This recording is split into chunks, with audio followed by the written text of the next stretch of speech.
انا عن نفسي بتعامل مثلا في حلوان اتعاملت مع براند اسمه دوف. وسهلا بيكم، ازيكم عاملين ايه؟ النهارده باذن الله هيكون فيديو مهم جدا وقوي جدا للشباب. باذن الله النهارده اقول لكم على افضل الاماكن اللي تشتري منها الهدوم بتاعتك، سواء كان مثلا جاكيت، سويت شيرت، بنطلون، اي حاجه، بس ما عدا الجزم. هعرفك ليه باستثناء الجزم يعني. فالفيديو ده باذن الله هيكون مفيد ليك، وهعرفك ايه هي ارخص الاماكن اللي تجيب منها الحاجات دي، وتتعامل مع براندات ايه مثلا لو انت عايز تتعامل مع براند ولا حاجه. وبراندات متوفره في كل الاماكن يعني سواء كان مثلا في حلوان، في صفا مول، في المعادي، في مدينه نصر، في اي حته هتلاقي البراندات اللي انا هقول لك عليها. اول حاجه، لو انت عايز تشتري هدوم بسعر رخيص، عندك وسط البلد، موسكي. المكانين دول هتلاقي فيهم الهدوم بسعر رخيص جدا جدا يعني.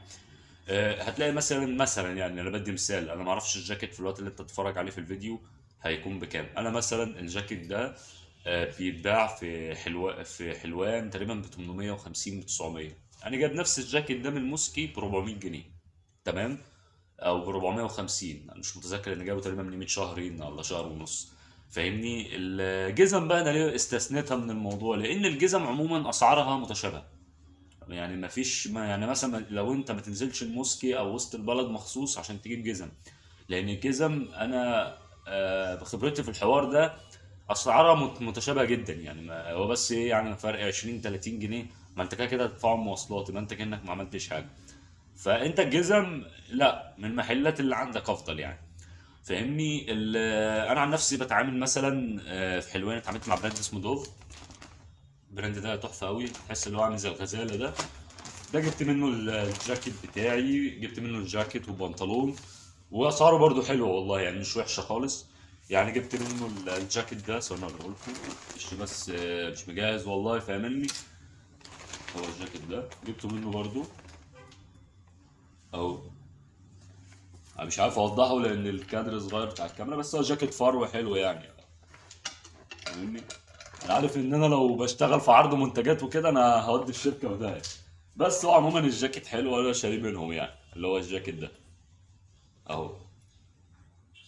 يا رب بس كده يكون واضح. طيب، وجبت منهم برضو بنطلون، البناطيل بتاعتهم برضو كويسه وخامه حلوه برضو اهو. ده بقى مستحيل هعرضه لانه طويل، يعني فاهمني؟ هو ده خامتهم حلوه الصراحه يعني. انا بقول لك لو انت عايز تتعامل مع براندات، عندك دوف، في برضه جاسكو. الحاجات دي متوفره في كذا مكان، بس دوف ده احسن الصراحه يعني، اسعاره حلوه يعني، وموجود في كذا مكان يعني، فاهمني؟ هي ده افضل اماكن. وانا عشان كده استثنيت في بدايه الفيديو الكوتشيات، لانها اسعارها متشابهه جدا يعني، سواء كانت جزم او كوتشيات او اي حاجه، هياها، سواء كان وسط البلد او الموسكي او هنا، هياها برضه، فاهمني؟ فمش هتفرق كتير. والبدل برضه نفس القصه، لو انت عايز بدله برضه هي كده كده، دي هناك غالي وهنا غالي، فاهمني؟ لكن التيشيرتات، الجواكت، اللي معرفش ايه دي، ممكن اقول لك انزل هتلاقي ارخص من هنا، هتلاقي ارخص من هنا بكتير بمراحل يعني. الاكسسوارز والكلام ده برضه هاتها من الوسط البلد، عشان برضه ابين لك كل حاجه، لان هناك هتلاقيها رخيصه جدا جدا جدا يعني. الساعه هنا ممكن تلاقي هنا مثلا ب 200 جنيه، ممكن تلاقيها هناك ب 50 جنيه، فاهمني؟ لو ساعه مثلا قويه مثلا براند ولا حاجه، لو مثلا بتتباع عندك ب 1200، ممكن تلاقيها هناك ب 400 وب 500 جنيه، فاهمني؟ بس يا شباب، يا رب اكون فدتكم، والسلام عليكم، باي باي.